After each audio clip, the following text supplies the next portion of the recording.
ദൈവത്തിൻ്റെ പരിശുദ്ധമായ നാമത്തിന് സ്തോത്രം ചെയ്യുകയും സ്തുതിക്കുകയും ചെയ്യുന്നു. കർത്താവിൽ പ്രിയരെ, സന്തോഷത്തോടെ ഒരിക്കൽ കൂടി കർത്താവിൻ്റെ വചനം നിങ്ങളുമായി പങ്കുവയ്ക്കാൻ പരിശുദ്ധനായ ദൈവം നമുക്ക് തരുന്ന അനുഗ്രഹീതമായ ഈ സന്ദർഭത്തെ ഓർത്ത് ദൈവത്തെ വാഴ്ത്തുകയും ദൈവത്തെ സ്തുതിക്കുകയും ചെയ്യുന്നു. പ്രത്യേകാൽ ഇന്ന് കർത്തൃദിവസം കൂടി ആയിരിക്കാൻ മനോഹരമായിരിക്കുന്ന ഈ നല്ല ദിവസത്തെ ഏറ്റവും സുന്ദരമാക്കാൻ, ആത്മപൂർണമാക്കാൻ ദൈവമായ കർത്താവിൻ്റെ കൃപയും അനുഗ്രഹങ്ങളും നമ്മുടെ മേൽ പകരട്ടെ എന്ന് പ്രാർത്ഥിക്കുന്നു. ദൈവവചനം കേൾപ്പാൻ താല്പര്യം കാണിക്കുന്ന നിങ്ങൾക്കെല്ലാവർക്കും യേശുക്രിസ്തുവിൻ്റെ ധന്യമുള്ള നാമത്തിൽ വിനീതമായ സ്നേഹവന്ദനങ്ങൾ അറിയിക്കുന്നു. കർത്താവും രാജാതിരാജാവുമായിരിക്കുന്ന മഹാദൈവത്തെ ഒരുപാട് സ്തോത്രത്തോടും സ്തുതിയോടും മഹത്വത്തോടും പുകഴ്ചയോടും കൂടെ ആരാധനയുടെ മനസ്സിൽ ദൈവത്തെ വാഴ്ത്തി സ്തുതിച്ചുകൊണ്ട് ഇന്നത്തെ ആത്മീക സന്ദേശം നിങ്ങളുമായി പങ്കുവയ്ക്കാൻ കർത്താവിൽ ശരണപ്പെടുന്നു. വളരെ പരിചിതമായിരിക്കുന്ന ഒരു സങ്കീർത്തന ഭാഗം വായിച്ച് അതിനകത്ത് നിന്ന് കർത്താവിൻ്റെ ആത്മാവ് ഇന്ന് നമുക്ക് തരുന്ന ദൈവിക ആലോചനയ്ക്കായി നമുക്ക് കാതോർക്കാം. സങ്കീർത്തനങ്ങൾ 12-ാം സങ്കീർത്തനത്തിൻ്റെ 1-ാമത്തെ വാക്യം ഞാൻ നിങ്ങളെ വായിച്ചു കേൾപ്പിക്കാം. 12-ാം സങ്കീർത്തനം 1-ാം വാക്യം: യഹോവേ രക്ഷിക്കണമേ, ഭക്തന്മാർ ഇല്ലാതെ പോകുന്നു, വിശ്വസ്തന്മാർ മനുഷ്യപുത്രന്മാരിൽ കുറഞ്ഞിരിക്കുന്നു. യഹോവേ രക്ഷിക്കണമേ, ഭക്തന്മാർ ഇല്ലാതെ പോകുന്നു.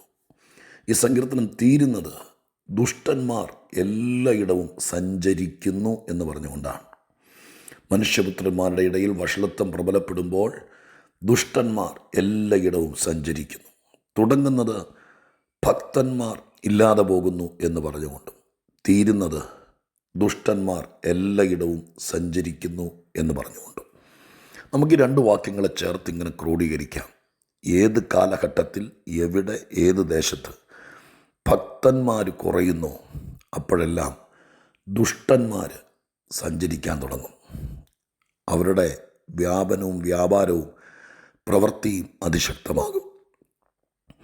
ഈ വേദപുസ്തകത്തിനകത്ത് മനുഷ്യരെ ഒരുപാട് തരത്തിൽ തരംതിരിച്ചിട്ടുണ്ട്. അത് ജാതിയുടെയോ മതത്തിൻ്റെയോ പണത്തിൻ്റെയോ ഒന്നിൻ്റെ അടിസ്ഥാനത്തിലല്ല, മനുഷ്യൻ്റെ സ്വഭാവത്തിൻ്റെയും പ്രവൃത്തിയുടെയും അടിസ്ഥാനത്തിൽ മനുഷ്യനെ പല വകുപ്പിൽപ്പെടുത്തിയിട്ടുണ്ട്. ദുഷ്ടന്മാർ, നീചന്മാർ, വഞ്ചകന്മാർ, അനീതി ചെയ്യുന്നവർ, അങ്ങനെ ഒത്തിരി കള്ളന്മാർ, ദ്രോഹികൾ, ഇങ്ങനെയൊക്കെ പറയുന്ന വാക്കുകൾ തിരുവെഴുത്തിനകത്തുണ്ട്.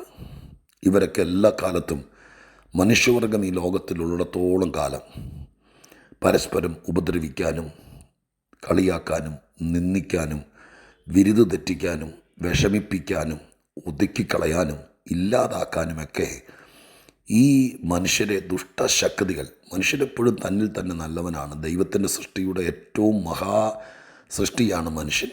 പക്ഷേ മനുഷ്യനിൽ പാപവും പിശാചും കിടന്നിട്ട് മനുഷ്യനെ വഷളാക്കി കളയുന്നു. ഒരിക്കലും നമ്മുടെ മനസ്സുകൊണ്ട് നമ്മുടെ കുഞ്ഞുങ്ങളെയും നമ്മുടെ കുടുംബത്തെയും ചേർത്ത് നിർത്തി ദൈവസന്നിധിയിൽ ശ്രദ്ധയോടെ വളരെ പക്വതയോടെ നമ്മൾ മനസ്സിലാക്കേണ്ട കാര്യം, ഒരിക്കലും നമ്മെ ദുഷ്ടൻ തൊടാനും ദുഷ്ടൻ്റെ പ്രവൃത്തികൾ നമ്മളിൽ ഡിപ്പോസിറ്റ് ചെയ്യാനും നമ്മളിലോ നമ്മുടെ കുഞ്ഞുങ്ങളിലോ ഇടയാക്കരുത്. ഇടയാക്കിയാൽ മനുഷ്യത്വം നഷ്ടപ്പെടും.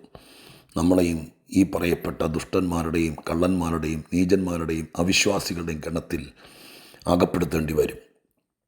ഇന്ന് ഈ സങ്കീർത്തനത്തിൻ്റെ പശ്ചാത്തലത്തിൽ വായിച്ച വാക്യങ്ങളുടെ അടിസ്ഥാനത്തിൽ ഇങ്ങനെയുള്ള പ്രവണതകൾ അഥവാ ദുഷ്പ്രവർത്തിക്കാരും നീചന്മാരുമായിരിക്കുന്ന ആളുകളുടെ എണ്ണം വർദ്ധിക്കുന്നു. ശത്രുക്കളുടെ എണ്ണം നമ്മൾ വർദ്ധിപ്പിക്കാതിരിക്കുകയാണ് നല്ലത്. ലോകത്തിൽ ചീത്ത മനുഷ്യർ ഒരുപാടുണ്ടാകുന്നു. ഈ കാലഘട്ടത്തിൻ്റെ കെടുതിയാണ് മാതാപിതാക്കളെ സ്നേഹിക്കാത്തെന്ന് മാത്രമല്ല, അവരെ നിഷ്കരണം കൊന്നുകളയുന്ന, അവരെ അപ്പനാണോ അമ്മയാണോ എന്ന് ചിന്തിക്കുക പോലും ചെയ്യാത്ത, ഗുരുക്കന്മാരെ ആദരിക്കാത്ത, സഹോദര ബന്ധങ്ങൾ നിലനിർത്താത്ത, കൂടപ്പുറപ്പ് സ്നേഹമില്ലാത്ത, അങ്ങനെയൊക്കെ ഒരുപാട് പ്രശ്നങ്ങൾ ഓരോ ആണ്ട് കഴിയും തോറും കൂടി വരുന്നു എന്നുള്ളതിൻ്റെ മുറവിളി ഇവിടെ ചുറ്റുവട്ടത്ത് കേൾക്കാം, ലോകത്തിലെല്ലായിടത്തും കേൾക്കാം. ഇതിനൊക്കെ വാസ്തവത്തിൽ എന്താ പരിഹാരം? വലിയ ചർച്ചകളും ചാനൽ ചർച്ചകളും സിമ്പോസിയും ഒക്കെ അവതരിപ്പിച്ച് പോകുക മാത്രം മതി. അതുകൊണ്ടൊക്കെ ഒരു എഫക്റ്റ് ഉണ്ടാകുമോ എന്ന് ചോദിച്ചാൽ ഉണ്ടാകുമായിരിക്കാം. പക്ഷെ ബൈബിളിൻ്റെ വ്യൂവിൽ നമുക്കിന്ന് ഈ സങ്കീർത്തന പശ്ചാത്തലത്തിൽ പറയാൻ പറ്റുന്നൊരു കാര്യം, എപ്പോഴൊക്കെ ഭക്തന്മാരുടെ എണ്ണം വർദ്ധിക്കുന്നു, ദൈവഭക്തിയുള്ള, ദൈവത്തെ പ്രസാദിപ്പിക്കുന്ന, ദൈവത്തിൻ്റെ ഇഷ്ടം ചെയ്യുന്ന, ദൈവഹിതം ആരായുന്ന, ദൈവം നല്ലവനാണെന്ന് വിശ്വസിക്കുന്ന, ദൈവം പറയുന്നത് അനുസരിക്കുന്ന അവരൊക്കെയാണല്ലോ ഈ ഭക്തന്മാർ. ദൈവത്തെ സ്നേഹിക്കുന്ന, ദൈവത്തിൻ്റെ കാര്യങ്ങൾക്ക് മുൻതൂക്കം കൊടുക്കുന്ന ആളുകൾ ഏത് കാലഘട്ടത്തിൽ എവിടെയൊക്കെ അവരുടെ എണ്ണം കൂടുന്നോ, ഭക്തന്മാരുടെ എണ്ണം കൂടുകയും ഭക്തന്മാരുടെ എണ്ണം വർദ്ധിക്കുകയൊക്കെ ചെയ്യുന്ന കാലഘട്ടത്തിൽ ദുഷ്ടന്മാർക്ക് സഞ്ചരിക്കാൻ പറ്റാതെയാകും. സഞ്ചരിക്കാൻ പറ്റാതെയാകുക എന്ന് പറഞ്ഞാൽ അവരുടെ പണികളൊന്നും നടക്കാതെയാകും. അതേ വഴിയുള്ളൂ. അല്ലാതെ അവരെ വേലി കെട്ടി അടയ്ക്കാൻ ഈ ദ്രോഹം ചെയ്യുന്നവർ, ദുഷ്പ്രവൃത്തികൾ നടത്തുന്നവർ, തെറ്റിദ്ധരിക്കുന്നവർ, നമ്മളെ ജീവിക്കാൻ സമ്മതിക്കാത്തവർ, ഇവരെ കേസ് കൊണ്ടോ നിയമം കൊണ്ടോ ഇങ്ങനെയൊക്കെ വരുമ്പോൾ ശത്രുത്വം വർദ്ധിപ്പിച്ച് പിന്നെ വലിയ വലിയ കാര്യങ്ങളിലേക്ക് നീങ്ങത്തുള്ളൂ. ആജന്മ ശത്രുക്കളായി മാറത്തേയുള്ളൂ. പക്ഷേ വേദപുസ്തകാടിസ്ഥാനത്തിൽ ചെയ്യാൻ പറ്റുന്ന ഏറ്റവും പ്രമാദവും പ്രധാനവുമായിരിക്കുന്ന കാര്യം ഭക്തനായി ജീവിക്കുക, ഭക്തന്മാരുടെ എണ്ണം വർദ്ധിപ്പിക്കുക. ഒരു സഭയുടെ, ഒരു കൂട്ടായ്മയുടെ, ഒരു കർത്തൃദാസൻ്റെ, ഒരു കുടുംബത്തിൻ്റെ, ഒരു സൺഡേ സ്കൂൾ അധ്യാപകൻ്റെ, ആരുമാകട്ടെ, ഒരു ഉണർവിന് വേണ്ടി ആഗ്രഹിക്കുന്ന ആളാണെങ്കിൽ ഈ ഞായറാഴ്ച ദൈവത്തിൻ്റെ ആത്മാവ് നമ്മെ ഓർപ്പിക്കുന്നത്, നിങ്ങളുടെ വീട്ടിൽ ഭക്തന്മാരുടെ എണ്ണം വർദ്ധിക്കട്ടെ. നിങ്ങളൊരു ഭക്തനായിരിക്കുക. നിങ്ങളുടെ ജീവിത പങ്കാളിയെ ഭക്തനാകാൻ, ഭക്തമതിയാകാൻ വേണ്ട എല്ലാ അനുകൂല വഴികളും ഒരുക്കുക. പ്രാർത്ഥിച്ചും ആരാധിച്ചും വചനമനുസരിച്ചും തെറ്റുകൾ തമ്മിൽ പറഞ്ഞ് തിരുത്തിയും ആർക്കെങ്കിലും വീഴ്ച പറ്റിയാൽ കുറ്റം പറയാതെ ആ കാര്യത്തെ ബോധവൽക്കരിച്ച് അങ്ങനെയൊക്കെ ഭക്തന്മാരുടെ, ജഡീകന്മാരുടെയും ദുഷ്ടന്മാരുടെയും എണ്ണം വർദ്ധിപ്പിക്കും തോറും അവർ കൂടിക്കൂടി വരും തോറും ഇവിടെ താളം തെറ്റും. എന്നാൽ ഏതൊരു കുടുംബത്തോട് ബന്ധപ്പെട്ട് ആൾക്കാരൊക്കെ പ്രസംഗിക്കുമ്പോൾ കേട്ടിട്ടുണ്ട്, ഈ അമേരിക്കയിലോ എവിടെയൊക്കെയോ ചില ആളുകൾ ഭക്തന്മാരുടെ കുടുംബം, അവരുടെ കുടുംബത്തോട് ബന്ധപ്പെട്ട് ദൈവത്തെ വിശ്വസിക്കുകയും ദൈവത്തെ അറിയുകയും ചെയ്തവരുടെ കുടുംബം വർദ്ധിച്ചു വന്നപ്പോൾ അവരെ ദൈവം വലിയ വലിയ ബിസിനസ്സുകാരാക്കി, അവരെ ഭരണതലത്തിലേക്ക് കൊണ്ടുവന്നു, അവരുടെ മക്കളെ ആദരിച്ചു, വലിയ രീതിയിൽ വലിയ ഫാക്ടറികളും കമ്പനികളൊക്കെ നടത്തുന്ന രീതിയിലേക്ക് എത്തിച്ചു. എന്നാൽ മറുഭാഗത്ത് ചില കുടുംബങ്ങൾ അവർ ലോകമോഹത്തിനകത്ത് മദ്യപാനത്തിനും വെറുക്കൂത്തിനും പിടിച്ചുപറിക്കുമൊക്കെ ഇടയായി തീർന്നതുകൊണ്ട് അവരുടെ കുടുംബത്തിനകത്ത് ദുഷ്ടന്മാരുടെ എണ്ണം വർദ്ധിച്ചു, ജയിലിൽ കിടക്കുന്നവരുടെ എണ്ണം വർദ്ധിച്ചു, അവരിൽ പലരും സ്നേഹമില്ലാത്തവരായി, ഡിവോഴ്സുകൾ നടന്നു, ആത്മഹത്യകൾ നടന്നു എന്നൊക്കെ പറഞ്ഞ് പ്രസംഗിക്കുന്ന പ്രസംഗങ്ങൾ ഞാൻ കേട്ടിട്ടുണ്ട്. ഞാനത് വിശ്വസിക്കുന്നു വേദപുസ്തകത്തിൻ്റെ തത്വത്തിൻ്റെ അടിസ്ഥാനത്തിൽ. അങ്ങനെയാണെങ്കിൽ ഏറ്റവും ചുരുങ്ങിയത് നമ്മുടെ ഭവനത്തിലെങ്കിലും ഭക്തന്മാരുടെ എണ്ണം വർദ്ധിക്കണം. അതിനെന്താ വഴി? എല്ലാവരും കൂടി ഒരുമിച്ചിരുന്ന് ഇതൊക്കെ ചർച്ച ചെയ്യണമെന്ന്.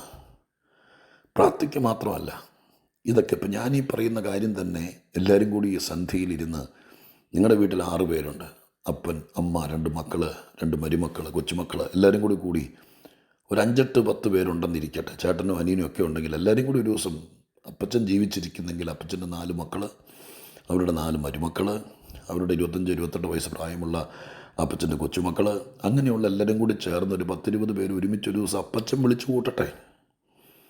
എന്നിട്ട് പറയണം, നമ്മുടെ കുടുംബത്തിൽ ഭക്തന്മാരുടെ എണ്ണം വർദ്ധിക്കണം. സ്മോക്ക് ചെയ്യുന്ന, മദ്യപിക്കുന്ന, അല്ലെങ്കിൽ വേദപുസ്തക വിരുദ്ധമായ കാര്യങ്ങൾ ചെയ്യുന്ന ആളുകൾ നമ്മുടെ കൂട്ടത്തിൽ ഉണ്ടാകാതിരിക്കട്ടെ. അത് ചുമതലപ്പെട്ടവർ പറയണം. അങ്ങനെ ഭക്തന്മാരുടെ എണ്ണം നമ്മുടെ വീട്ടിൽ വർദ്ധിച്ചാൽ ദുഷ്ടന്മാർക്ക് നമ്മുടെ വീട്ടിലേക്ക് പ്രവേശനം ഉണ്ടാകില്ല. അവർക്ക് സഞ്ചരിക്കാൻ, ആ വാക്ക് എനിക്ക് ഒത്തിരി ഇഷ്ടപ്പെട്ടു. സഞ്ചരിക്കുക എന്ന് പറഞ്ഞവരിനി നടക്കരുതല്ല, അവരുടെ മൂവ്മെൻറ്റുകൾ, അവരുടെ ഫ്രീക്വൻസി അത് പിന്നെ നടക്കുകയില്ല. എവിടെയെങ്കിലൊക്കെ അവർ കാണും.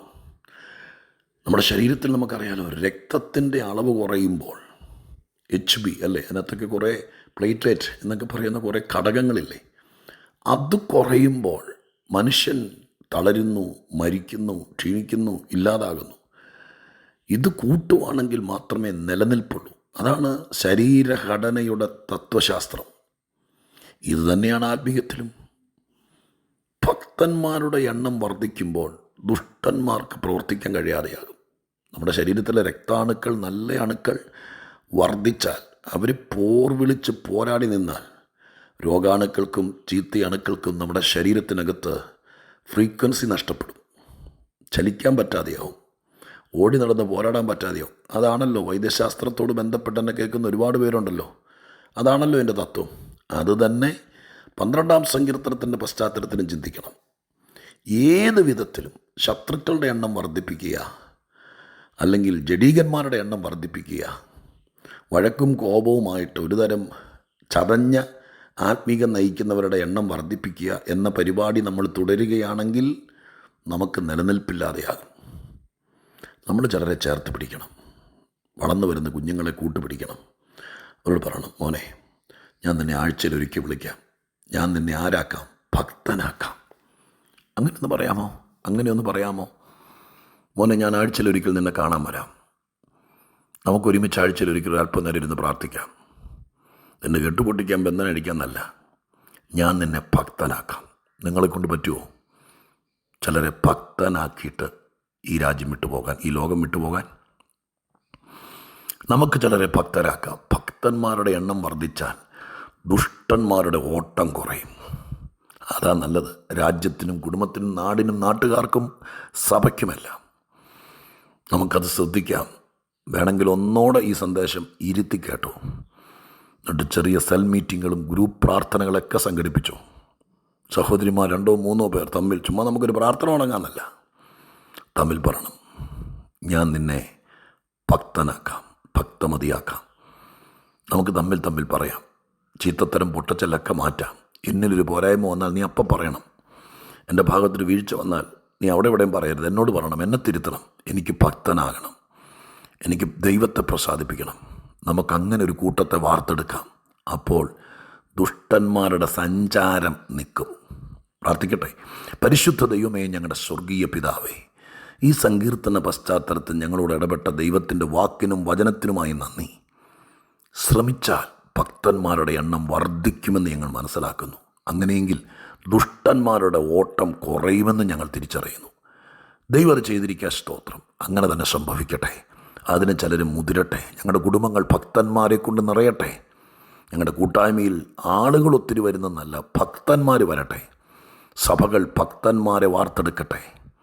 അത് നിമിത്തം ഈ നാട് രക്ഷപ്പെടട്ടെ. കർത്താവ് അത് ചെയ്യും. യേശുവിൻ്റെ നാമത്തിൽ പ്രാർത്ഥിക്കുന്നു, കേൾക്കണമേ പിതാവേ. ആമേൻ.